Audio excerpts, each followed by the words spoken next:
각종 부동산 규제 대책으로 분양시장 청약 경쟁률이 낮아질 것으로 우려되자 건설사들이 중도금 납부를 1년 늦춰주는 등 계약률을 높이기 위한 다양한 해법을 내놓고 있습니다.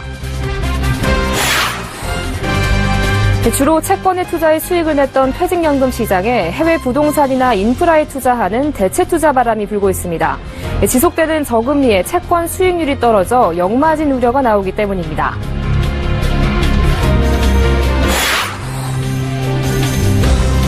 기아차의 모닝이 6년 만에 완전 변경된 모델로 돌아왔습니다.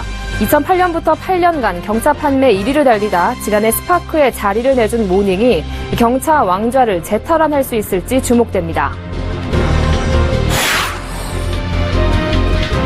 지난해 민영화에 성공한 우리은행이 오늘 첫 이사회를 열고 자율 경영에 첫 발을 내디뎠습니다. 차기 행장은 외부 공모는 배제하고 우리은행 내부 인사 중에서 선출하기로 했습니다.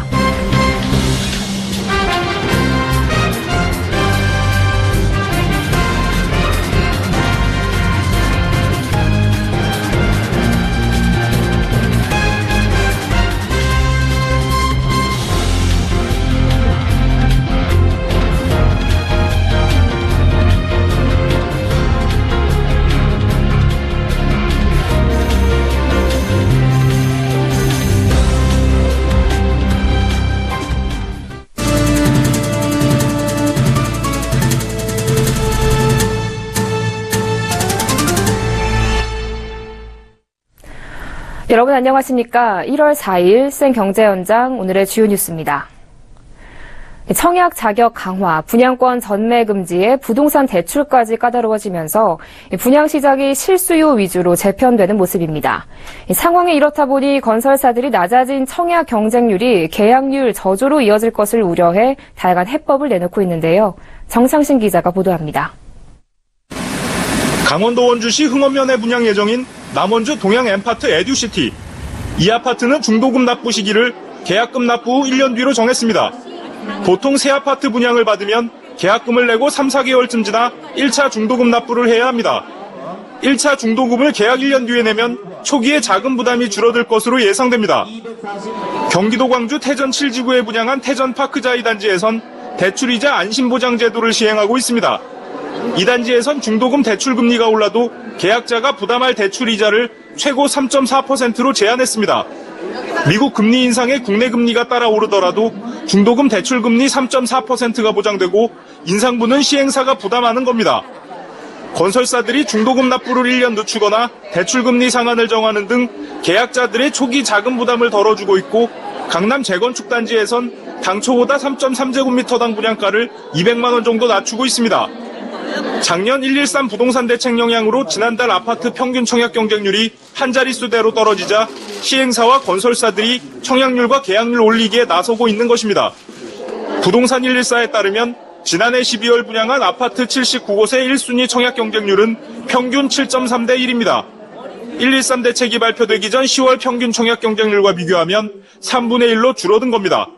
서울경제TV 정창신입니다. 주로 채권 혼합형으로 운용되던 퇴직연금 시장에 대체 투자 바람이 불고 있습니다. 지속되는 저금리로 수익성이 악화되자 보다 다양한 투자처를 찾기 위한 전략입니다. 양한나 기자가 보도합니다. 확정급여형 퇴직연금의 대체 투자가 늘고 있습니다. 원리금 보장형 위주의 확정급여형 퇴직연금은 투자 수익률이 떨어지더라도 가입자에게 약속한 금리를 제공해야 하는 게 특징입니다. 하지만 최근 지속되는 저금리로 채권 수익률이 떨어지자 전통적인 채권 혼합형 퇴직연금으로는 역마진 우려가 나오면서 상대적으로 금리가 높은 대체 투자 쪽으로 눈을 돌린 겁니다. 최근에 몇 년 동안 한국은행 기준금리 인하가 되면서 수익 역마진이 심화가 됐었는데 일부분은 대체 투자로 해서 역마진을 제고하고 고객한테 제시한 수익률을 맞춰드려야 되니까. 한국투자증권은 작년 DB형 퇴직연금의 15%를 대체 투자하기로 목표를 세웠습니다. 벨기에 브뤼셋의 대형 빌딩과 호주 캔버라 복지부 빌딩, 일본 태양광 발전소 등의 DB형 퇴직연금 자금이 약 500억 원 투입됐습니다. 올해도 퇴직연금 운용자금이 늘어남에 따라 대체 투자 규모도 늘려나갈 계획입니다. 작년 8월 하나자산운용이 업계 최초로 내놓은 DB형 대체 투자 상품인 하나케이 마스터리스 부동산 펀드는 판매 7일 만에 목표 금액 1,208억 원을 채워 모집이 조기 종료됐습니다. KT가 임차하는 오피스에 대출해주는 상품으로 목표 수익률 연 3%의 5년 폐쇄형 구조입니다. KT AMC 자산운용사에 대출을 하고 확정금리를 받으면서 투자 리스크를 낮췄습니다. 하나자산운용은 올해에도 해외 부동산과 인프라 등 투자처를 다각화해 추가적인 대체 투자 상품을 출시한다는 계획입니다. 서울경제TV 야간나입니다. 기아차의 올뉴 모닝이 6년 만에 완전 변경된 3세대 모델로 돌아왔습니다. 기아차는 오늘 올뉴 모닝 미디어 행사를 열고 사전 계약에 돌입했는데요. 경제성과 안전성을 강화한 신형 모닝을 앞세워 경차 시장의 왕좌를 재탈환한다는 포부입니다. 김혜영 기자입니다.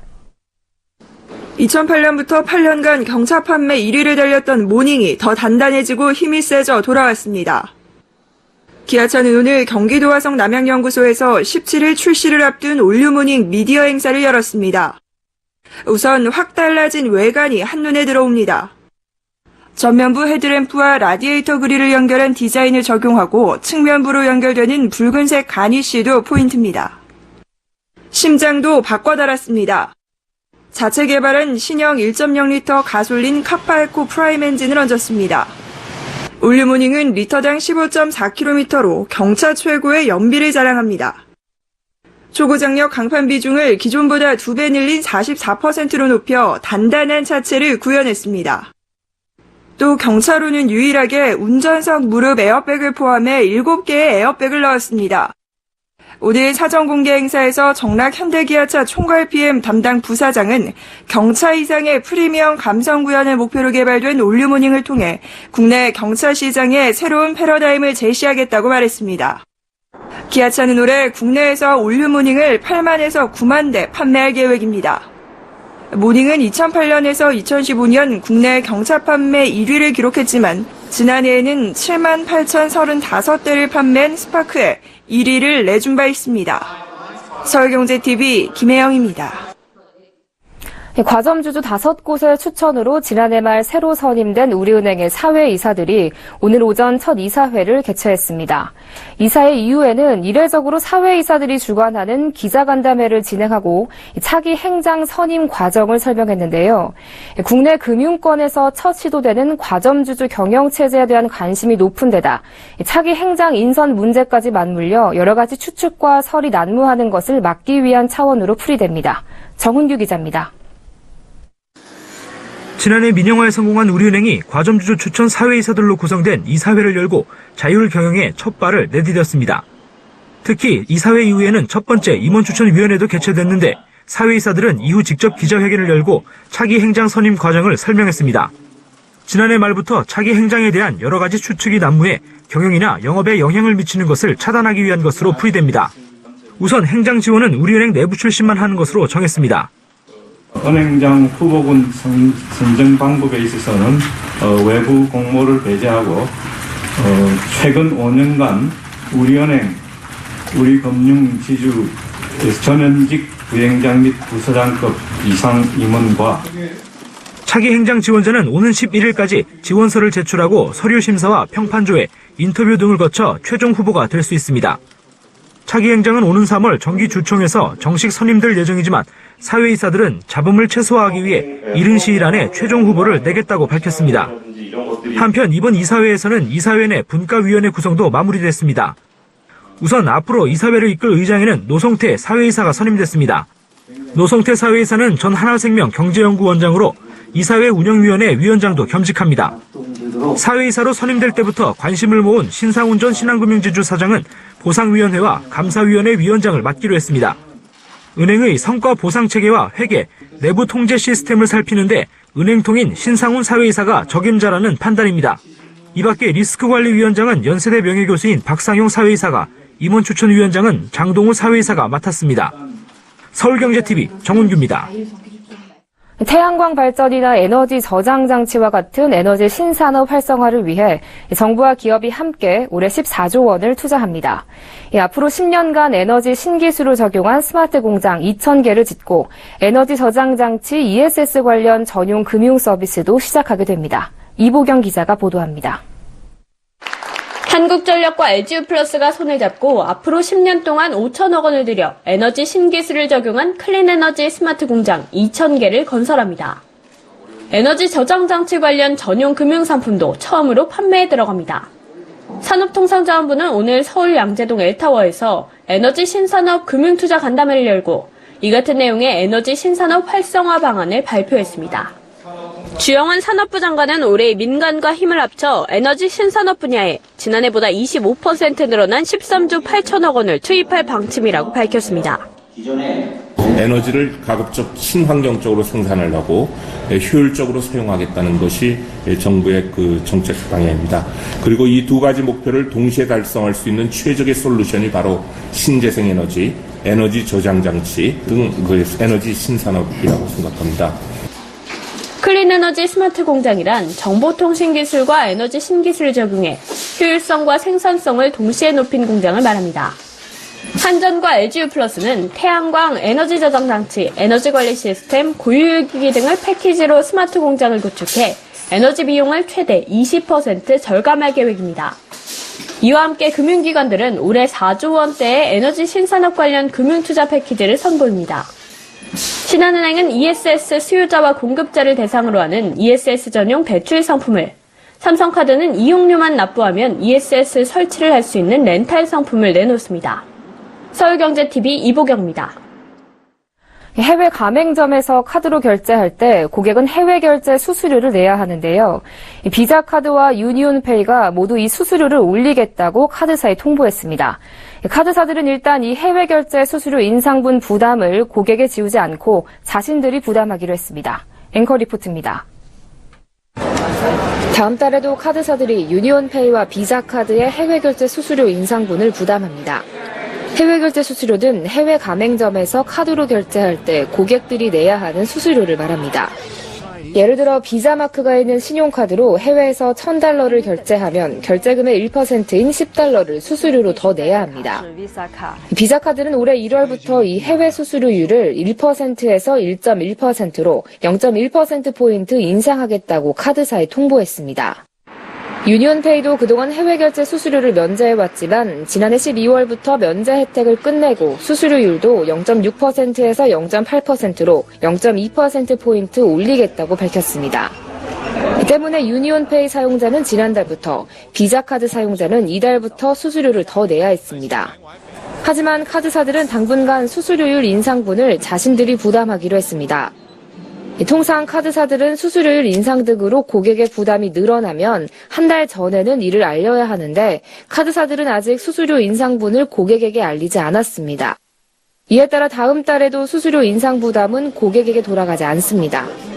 카드사들이 수수료 인상에 따른 부담을 고객에게 알리지 않은 것은 국내 카드사와 비자카드 간의 갈등이 해결되지 않았기 때문입니다. 카드사들은 비자카드의 일방적인 수수료 인상에 반발해 공정거래위원회에 제소한 상태인데 공정위 제소 결과가 나오기도 전에 수수료를 올리면 비자카드의 결정을 수용했다는 인상을 줄 수 있어서입니다. 다만 카드업계에서는 계속해서 카드사가 수수료율 인상분을 부담하기는 어려울 것으로 보고 있습니다. 서울경제TV 정원입니다.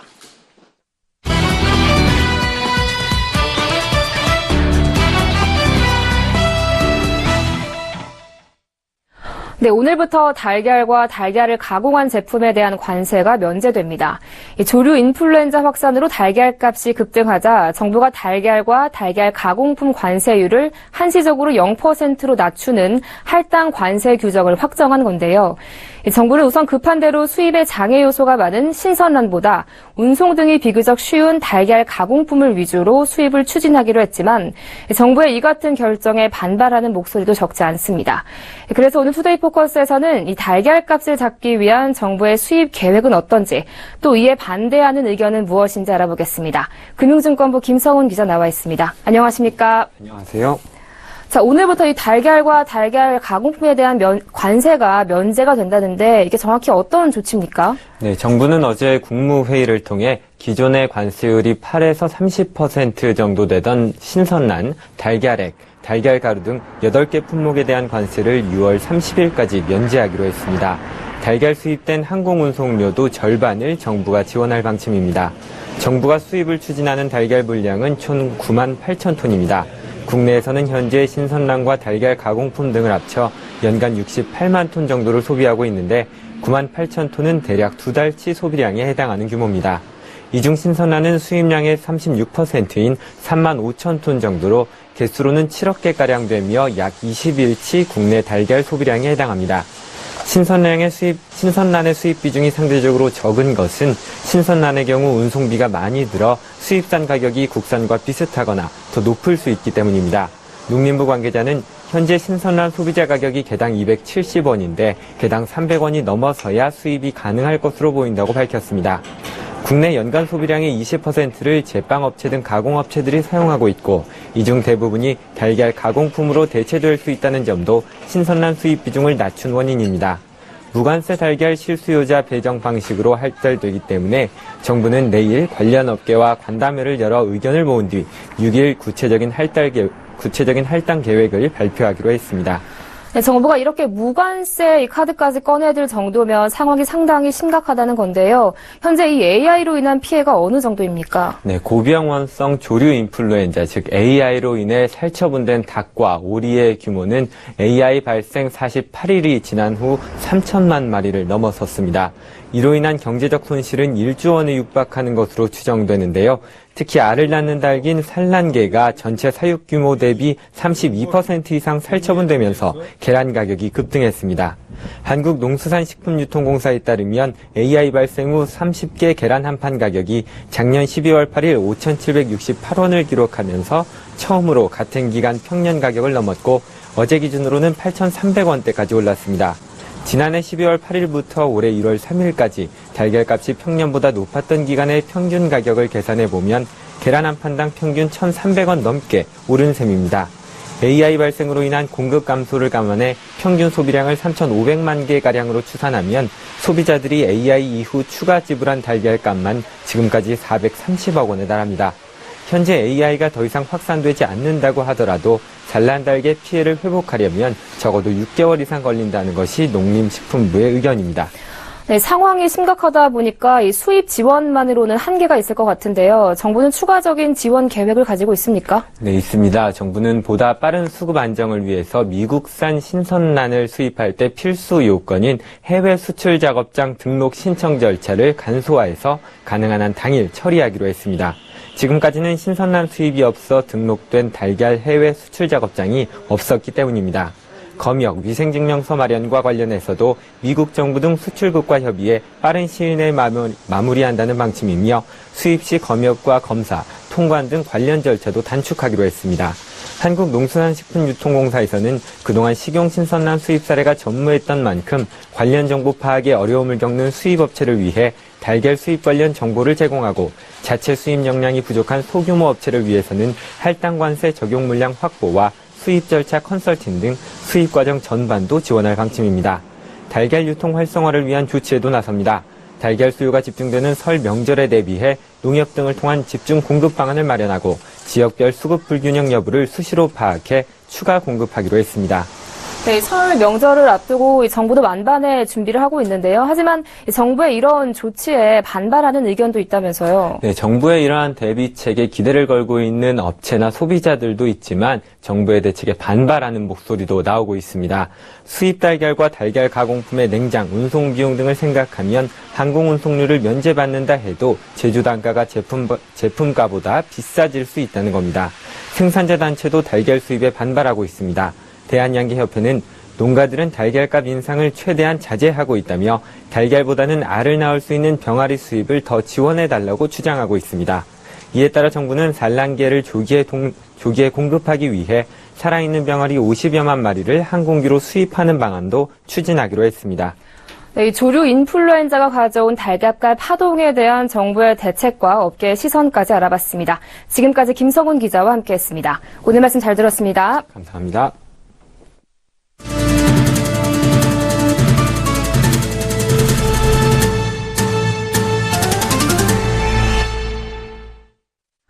극심한 수주 절벽에 내몰린 한국 조선업이 17년 만에 일본에 따라잡혔습니다. 영국의 조선 해운시황 전문기관 클락슨에 따르면 작년 12월 말 한국의 수주 전략은 표준 화물 선환 톤수인 CGT 기준으로 1991만 6,852 CGT, 일본의 수주 잔량은 2,006만 4,685 CGT로 각각 집계됐습니다. 아직 연간 확정치가 나오지 않아서 최종 수치는 일부 바뀔 가능성이 있지만 잠정치상으로는 일본이 한국을 14만 CGT 앞선 것으로 나타났습니다. 한국은 1999년 12월 말에 수주 잔량에서 일본을 앞선 이후 줄곧 수주 잔량에서 우위를 유지해왔으나 작년 말 17년 만에 추월을 허용한 겁니다. 지난달 주택담보대출 증가액이 2010년 12월 이후 최저 수준으로 떨어진 것으로 나타났습니다. KB국민과 신한, 우리, 농협 등 6대 은행의 지난해 12월 주택담보대출 잔액은 380조 8,190억 원으로 한 달 전보다 1,807억 원 늘었습니다. 이 같은 증가액은 지난해 월 평균 증가액과 비교할 때 15분의 1 수준으로 지난 2010년 이후 12월 증가액으론 최저치입니다. 금융당국이 대출 규제를 강화한 데다가 부동산 시장 호황세가 꺾이고 시중금리도 오른 영향이 복합적으로 작용한 것으로 풀이됩니다. 은행권에서는 올해는 대출이 더 줄어들 것으로 전망했습니다. 국내 은행이 가계대출에 대해 느끼는 신용 위험이 2003년 카드 사태 이후 가장 높은 수준까지 올랐습니다. 한국은행이 오늘 발표한 금융기관 대출 행태 서베이 결과에 따르면 은행들은 가계의 신용 위험 지수가 13에서 37로 치솟을 것으로 전망했습니다. 가계의 신용 위험 전망치가 현실화할 경우 신용카드 사태가 있었던 2003년 3분기에 44 이후 13년여 만에 최고를 기록합니다.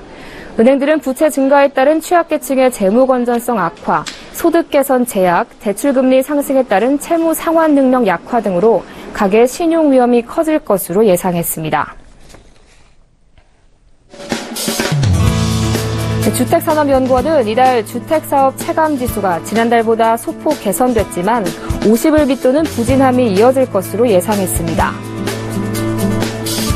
고용노동부는 오늘 상습 임금체불 사업주 239명의 이름 등 개인정보를 고용부 홈페이지 등에서 공개했습니다.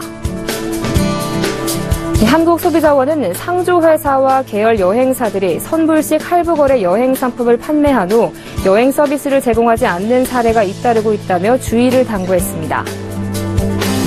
울산에서 크로이츠펠트 약호병 환자가 발생한 것으로 확인됐습니다.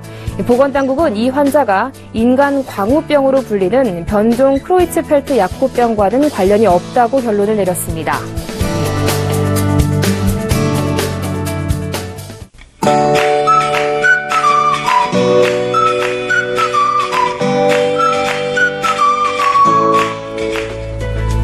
안녕하세요. K웨더 라이프스타일 예보 윤지향입니다.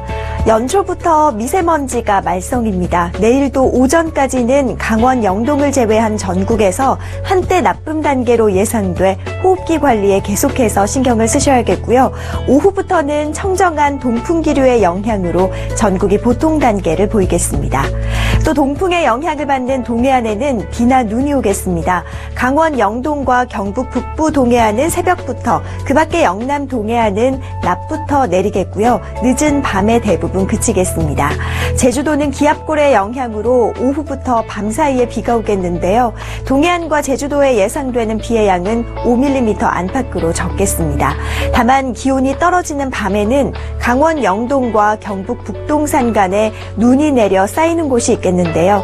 특히 산간에 최고 7cm로 제법 많은 눈이 쌓이겠습니다. 시설물 관리와 교통안전에 유의하시기 바랍니다. 위성 영상입니다. 현재 전국이 대체로 맑은 가운데 호남 지방으로 구름이 다소 끼어 있습니다. 내일은 중국 북동 지방에 자리한 고기압의 영향을 받겠고요. 제주도는 남쪽 해상에 위치한 기압골의 영향을 받겠습니다. 자세한 지역별 날씨는 나절 예보로 알아보겠습니다. 중부지방 막다가 구름이 많아지겠습니다. 내일은 절기 소환이지만 낮 기온 10도 안팎으로 포근하겠습니다. 동해안 지방 비가 내리다 밤에는 눈으로 바뀌어 내리는 곳도 있겠습니다. 낮 기온은 오늘보다 낮겠습니다. 남부지방 대체로 막다가 낮부터 구름이 많아지겠고요. 제주도는 오후부터 밤 사이 비가 오겠습니다. 물결은 동해와 남해상에서 최고 4m로 매우 높게 일겠습니다. 토요일 토요일 밤 제주도와 전남지방부터 비가 내리기 시작해서 일요일에는 전국에 비나 눈이 내리겠고요. 월요일 새벽에는 눈으로 내리는 곳이 많겠습니다. 비나 눈이 그친 뒤에는 기온이 크게 떨어지며 추워질 것으로 전망됩니다. 날씨였습니다.